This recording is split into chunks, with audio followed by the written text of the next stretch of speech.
Hopes of signing the peace deal between the Congolese government and the M23 rebels faded away last night at State House in Entebbe after close to 4 hours of waiting.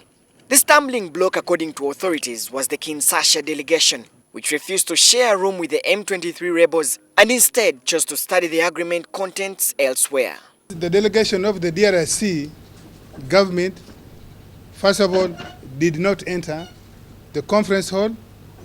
They simply sent the ambassador of the DRC to Uganda to say they want a copy of the agreement so that they go through it once again. They have been doing that for the last 3 or so hours, and we just thought we didn't need to wait for them. Frustration then set in as the delegates waited for close to 2 hours without a response from the Congolese delegation. Sources privy to the closed-door meeting told NTV that the convener, President Yoweri Museveni, left the conference room in exasperation. So the signing ceremony will not take place tonight. It has been adjourned Sunday. Uganda's State Minister for Regional Affairs, Asumani Chiinji, was at the conference last night.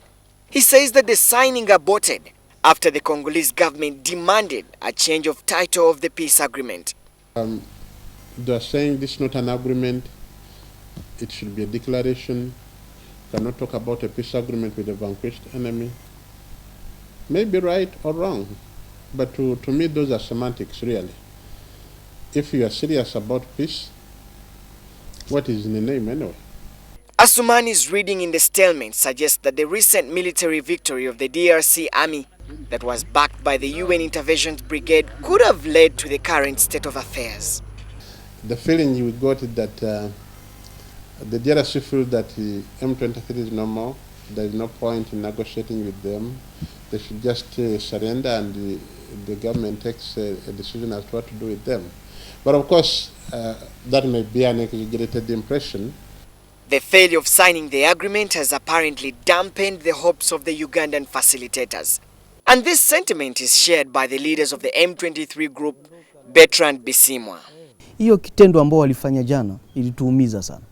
Ndio maana tulisikia moyo inavunjika. Na mpaka hivi tunakuwa na vidonda.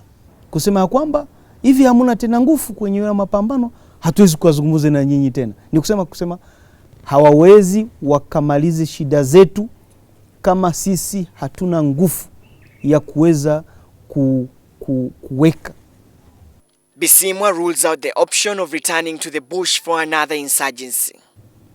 Sisi tumekusha kusema kwamba tumeacha rebellion.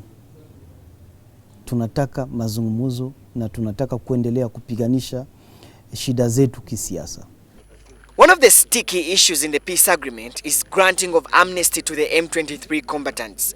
The DRC government and the international observers want the M23's top commanders like Sultan Makenga, Boden Ngaruye and Innocent Kaina to face charges of war crimes, something the rebels are totally opposed to.